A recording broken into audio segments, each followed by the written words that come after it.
commencement était la parole, et la parole, et la parole, et la parole, Christ, radio, parole vie, la radio qui donne à travers la parole.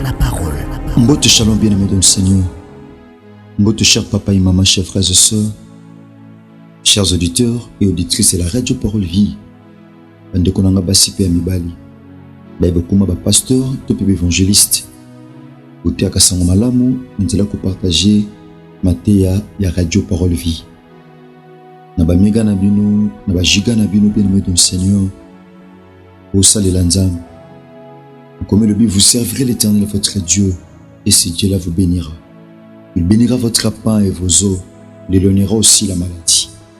Car nous aussi l'ensemble, nous partageons ma terre à Radio Parole Vie, naba amis, naba connaissance, na famille, bien aimé du Seigneur. Pour le Jésus Christ en Nazareth à Kanisayo, nous sacrifice aux osal. Et pas bisoto comité yo okom. Par contact au bisoto zangi yo osako. Partager ma terre de manière à ce que tout deux peuples royaume ya ténèbres et tout peuple royaume ya lumière et pas yo puis Christ azotomba en roi et en maître. Merci ben de konanga nyosa basi pe mibali papa maman ya bosimba makina motema na occasion ou ya collation à grade académique. Bien aimé vous aki lipambo monene pona biso tom soso mele biso mokoka moi sucré tout court mon main komela. Nous sommes même au-delà pour le cancer. Donc nous supposons qu'il n'a pas ça en autopsie sur notre thème. Mais tant que nous avons qui nous traité pour le cancer, à cancer intention à l'âme ou wana nous avons la carte notre thème na yo. Merci bien aimé tout le temps directement ma commune Nzambe. Nous avons Psaume 31 le verset 16. La Bible dit ceci: mes destinées sont dans ta main. Délivre-moi de mes ennemis et de mes persécuteurs. Bien-aimé du Seigneur, awa David, ni aosala le sambo o epai na Nzambe. Kolo to pesho merci, on ne libako pesa melibiso. Yo kabo iloba malam, yo kabo iloba na yo tata to pesa ngo malam. Kolo merci, yo to tia sango malam, ndi mo santo. Pesa biso bwanya mayele pebo sosoli. Afin que tout transmettre fidèlement au Tchipson Motema pour le peuple au Tata Bazami pour tout travers le monde entier. La recommandé Libota ou en traité sainte main. Au nom de Jésus-Christ de Nazareth de Koloto Sambeli et te le dis. Amen. Chers bien-aimés dans le Seigneur, chers papa et maman, chers frères et sœurs, bien-aimés dans le Seigneur, qu'on a ma lecture au Tosali, elle m'a commis en Zambé. Bien-aimé, thème de M. Zali, bien-aimé, ton avenir ne sera pas sombre, mais éclairé. Ton avenir ne sera pas sombre, mais éclairé. Lobinayo, vous amulilité, vous allez apacité, vous allez mabete, mais vous allez malam, vous allez éclairer. Merci ben de konanga basipe mibali. Chers frères et sœurs, bébé comme ça radio parole l'église pour nabino. Et vous partagez ma terre ou radio Parole Vie. Je suis le frère Herbie, pasteur par la grâce de Dieu. Moi, Tatananga, le révérend évangéliste Jean-Paul Maëta, pasteur de la foi, le prédicateur de la bonne nouvelle. La terre à Sangomalamu, et Yesu Massi à Nazareth, Nzambe Mokwa Solo, puis à bon. Bien-aimé dans le Seigneur.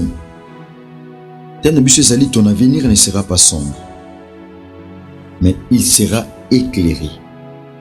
Bien-aimé dans le Seigneur, ils en ont battu belé. Les Nzambe a préparé à venir na bango. Ils ont malam. Bien-aimé, ils ont makambo Nzambe si abongisa même pour na mukili tant Nzambe osala mukili. Nzambe sala ino no biloko. Ayeko sala mutu na sima. Autant mutu osalama a se poser ba question en disant non lia nini? Non mélanini? Non vivre comment? Nzambe bongisa ki ba fruits, abongisa ki mai. Pour ceux qui moutoyaient, à s'inquiéter, à se poser des questions par rapport à la survie. Bien-aimé Tobi, thème de Bissou Zali, ton avenir. Avenir Nayo. Bien-aimé, avenir Zali, tout simplement, lobby Nabiso. Auto Zala lobby. Auto Koma lobby.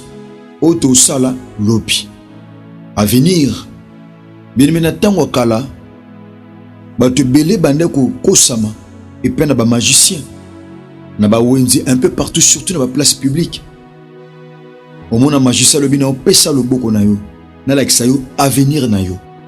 Pesi le boko azotala abiyo ozala mutu tel yo ozala mutu songolo ozala mutu mpakala. Bien aimé dans le Seigneur, avenir à mutu mutu bien ozanzambe. Ni tata botayo ni mama botayo atata to tang so ba classe ko tang so ba classe ya moté zo lakisa ke ozala meilleur na vie. Non, parce que le premier de la classe azala appelé le premier de la vie. Ils en a bato abima le premier na classe mais bazala ba échec na vie. Ils appellent bato sou abima échec na classe mais bazala ba premier à vie. Bien-aimé, la vie c'est Jésus-Christ de Nazareth. Ils en esika moté okendo talisa avenir na okoko malobi. Non. Il y a un esika monté sauf que Bible ozali prophétie par excellence. Et je talisa biso ba etoza katina Yesu Masia Nazareth. Soto bateli kondima. Et je talisa biso otoko malobi. Nanzela li loba na Nzambe parce que la parole de Dieu c'est un miroir. Loba na Nzambe est un miroir. C'est la prophétie par excellence. C'est la prophétie par excellence. Na tango kalabatu bazaki bien-aimé dans le Seigneur. Na moto wana ezopela na mutema ayeba ona ozala lobi. Bayebise oko ozala lobi. Bayebise oko koma lobi. Bayebise makambo osala lobi. Bien-aimé. Lobi ya mutu. Bien-aimé dans le Seigneur eyeba na déjà lelo. Et tamboli no ya lelo. Nyoso osala lelo. Yango zo déterminé oko ozala lobi. Ezamba tobele bazana na posa avenir ezala meilleur. Mais azo lukate ko sala makambo eko sala que lobi bazala meilleur. Moutazana posa à la ministre, mazo négligé classe. Moutazana posa à une mère responsable, mais autant mon avis qui n'oublie à des autres. Moutazana posa le bas à la chef, mais l'élo a emmené via des autres. Bien aimé, lobby va préparer un l'élo. Parce que via moutazana betape misato. Via moutazana avant, pendant et après. Bien aimé dans le Seigneur, tu en as passé. Tu en as passé, tu en as présent, tu en as futur. Et ça n'a pas échec na bango et banda déjà n'a passé. Échec na bango et lundi bango na présent. Bien-aimé dans le Seigneur, so sali kebate, échec wana o lando e bando na passé. O yelo na présent et ko kipe ko lando na futur. So sali kebate, bien-aimé dans le Seigneur. Il est temps mon frère, ma soeur. Il est temps o Seigneur o luka o bunda o comprendre qu'à venir na yo. Bien-aimé dans le Seigneur, ils en maboko mutute, mais ils en maboko Yesu Masia Nazareth. Bien-aimé Tobi, ton avenir ne sera pas sombre. C'est quoi l'avenir? Avenir, c'est tout simplement un futur. Lobby. Lobby à mutu. Oh, lobby à mutu. Tom Sui, le losan a 20 ans. 30 ans, il y a un futur. 40 ans, il y a un futur. 50 ans, il y a un futur.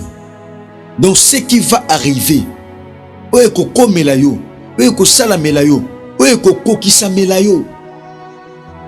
C'est ça le futur. Il y a un avenir. Il y a un avenir. Donc devenir d'une personne, c'est ça l'avenir. Devenir yamutu. Oh mutu koma lobi. C'est ça l'avenir. Et ça n'a pas te belé soko talaye. Au monde qui azolumba sur l'avenir te. Bazali. Mais so basa mutu bongo soka sali Christ de confiance. Ata présentement a olumba sur l'avenir te. Soit kangamina Yesu Masia Nazareth. A respecter ba principe ya vie. Soit singela yoko la musala, ayoko le musala. Ya maboko. Soit singela tanga kelas, atengi kelas. Mais tout en restant attaché à Christ. Mutu bongo. Ata lelo se promettre te. Bien-aimé dans le Seigneur, lobby. Et au Simba. Lobby ça va marcher. Atalo makambe sandeti simbate. Tobi avenir c'est devenir d'une personne, c'est devenir d'une organisation. Bien-aimé oeko sala melabiso lobby, c'est ça. Tobi na thème nabiso bien-aimé dans le Seigneur, ton avenir ne sera pas sombre. Bien-aimé dans le Seigneur. Ezana ba tobele avenir na e comment sombre. Ce qui avenir a mutuza sombre, ngolo bani. C'est que lobby a mutu et a mulili. Ton tobela sombre. Bien-aimé, ce qui est peu éclairé eloko eza na lumière te eloko eza obscur eloko eza mulili soka venir na ekomi sombre.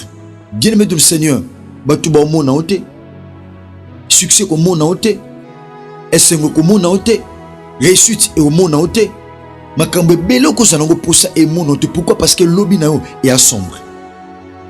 Ezana batu ebele ba obunda pe na présent obunda mon réaliser avenir et ezaka sombre. Ndoko tom sozo landanga ozo bunda na vie tom so kata pongi 4h 5h du matin okenda kayou tom sozo un étranger momo na lobi na yo zo promettre te omona ke lobi ne so simbate tom sozo bunda yo moko na makasi ya bomoto parce que makasi ya bomoto e kokate ko bundela mutu pe ko pesa e elonga. Bible dit ce n'est pas une grande armée qui sauve le roi. Eza mapinga monene tende bikisaka mokonzi. Sombre, c'est ce qui est moins éclatant. Eza na batobele soko talaye. Omona ke lobi na ye eza sombre. Lobi neza mulili. O tebna libala oyo e na avenir te. Fiançailles oyo e na avenir te. Musala o non sala e na avenir te. Vie o non mené oyo. Il y a des autres. Non mona ke e me mangai na avenir moko sombre. Bien-aimé dans le Seigneur, ce qui passait à Moutou et baby influence à présent. Mais ce que bon ici présent, bien-aimé dans le Seigneur, c'est fort possible à venir na yo et zamala. C'est fort possible. Bien-aimé, c'est quoi sombre? Ton tobi à venir na yo et aux à la sombreté. Sombre, c'est ce qui est inquiétant. Et le quoi est inquiété. Et le quoi est menacé. C'est ça sombre. Et le quoi est moulili. Et le quoi est sengoté. Et le quoi est kimiate. Et le quoi est kitokote. Mon frère, ma soeur, tom soit venu ne comme sombre. Vie ba réalité côté dans mon avis. Ba déception dans la vie. Et même là à venir moko sombre. Ba déception ba combo côté dans mon avis. Ba humiliation côté dans mon avis. Ba pomo côté dans mon avis. À venir et promettre à souter. Tom so perda pe espoir. Au perda pe likia. Avenir est comme sombre. Mais j'aimerais dire à quelqu'un qui me suit en ce moment que ton avenir ne restera pas sombre. Alléluia. Bien-aimé, avenir na yo et au tika la sombreté. Tant que la vie a bana au regretter. Et ça capacité na mutema moboti. Amona ke mwana avenir les simbate. Amona ke mwana makambe zo simbate. Amona ke mwana makambe promettre te. C'est très inquiétant.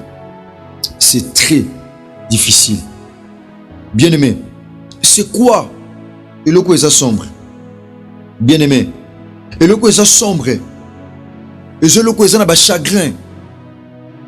Et je le quoi est na douleur sombre moulili. Et pas moulili eza, bien-aimé dans le Seigneur, a tel loko zo luka et a peine na yo. Momo na ngozate pourquoi? Parce que moulili. Et ça va te belé à venir na ye. Ça promet pas. Soit telle santé et simbate. A telle pena famille. Atali bon naye et simbate mais na mutu moko abongisa venir à batu. Bien-aimé dans le Seigneur. Et ana mutu moko abongisa venir à batu. Ata venu nous sommes na sombre apparemment. Alléluia. Ata apparemment à venir na yo et bima sombre. Et promettre te. Bien-aimé. Et ana mutu moko so sali confiance. Comme on est Yesu Masi à Nazareth. Jésus-Christ de Nazareth. Ou matin na croix père kokisa nyonso aluba père. Tout est accompli. Bien-aimé dans le Seigneur, sur aux yeux bon moinayo, au personne pas na Christ aux yeux elikia totalement au tiango pas na Yesu Messia Nazareth. Bien-aimé, atana bon moto à venir les hommes na sombre. Au tali penali bosso au tali sima. Au monde pas au cocha le coloté. Au monde pas au cocha le beau côté. Au monde pas bien-aimé dans le Seigneur qu'on y a tâté. Pourquoi? Parce qu'à venir les sombre. Ils en a battu belé. Yé kaka, aloko la bougie. Et tellement na mai nango la bougie et tellement kana mai nango des femmes mai musuté ailleurs et tellement kana mai nango ça la peut pour cause apé kana yo avenir pas si sombre autant la classe bezo sibaté autant libala bezo sibaté autant makambo bezo sibaté pendant que âge ça quoi avancer puis ma casse nanzo toujours diminuer avenir sombre mais ngene biso mon frère ma sœur avenir na yo et au tika la sombre so moko sipili eza la sombre. Soyez moko olingi et à la sombre. Bien-aimé dans le Seigneur. éthique à la sombre. Mais n'eko yebisa yo na thème na biso to partager que ton avenir ne restera pas sombre, mais il sera éclairé. Yana mutu moko bien aimé de le Seigneur angengisaka avenir abato. Angengisaka lobi abato. Voilà pourquoi David est pas tout autant bien aimé de le Seigneur. J'aime bien ces passages. David a bien aimé de le Seigneur azobisa nzambe na psaume dans 31 verset 16 abinin. Mes destinées sont dans ta main. Lorsqu'on parle de destinée, on voit l'avenir. Alléluia. Tout le monde a lobby. Tout le monde a la destinée. Bien-aimé de le Seigneur. Tout le monde a lobby. Yamutu. Bien-aimé, tom sous l'élo makambezo simbalté, mais tout le monde a lobby. Il y a un homme prudent à mon amusika. David a tali ndenge Saoul a luka bomisai. A tali bien-aimé de le Seigneur risque à coûter un nombre de Saoul. Abi Seigneur. Mes destinées sont dans ta main. Bien-aimé de le Seigneur. Ce que l'Église a venu est la meilleure. Il faut opérer son repas en colo. Parce que David avait compris ces choses en disant, Seigneur, mes destinées. Il y a tant de maman ou aboto quand ça destiné ça mabo naï. Tant il y a une maison à poto quand ça avenir nous ça mabo naï. Non, mon frère. Ah, c'est détrompé. Yaya, avenir na yo et ni na maboko aptata ou abotayo. Ni na maboko maman. O abotayo ni na maboko ba yaya tom su bazan étranger bakata so ba tiki yo tikami bakata so ba boaki yo boakami bakata so ba sundoli yo o tikami bien aimé du Seigneur yana mutu moko so ba tu ba boaki yo ya lokota bato comme de Yesu Masia à Nazareth.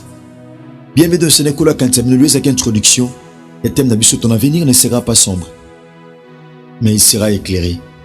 Le but on dit mais Christ aux la glorifier. Tika bolingo ngolo pe bolom ya Christ bila bino bandeko nanga basi pe amibali be bosomi na 4 coins du monde. Bin mezo matia oso ezaki lipamboli pona yo. Partageons na ba amis, na ba connaissance pe na ba tunyonso afin que bien aimé basambe na biso elongo. Bien aimé dans le Seigneur, numéro na biso contact des années plus 243 89 75 70 917. Merci na kulutu David Potou et le monde David Potou télévision.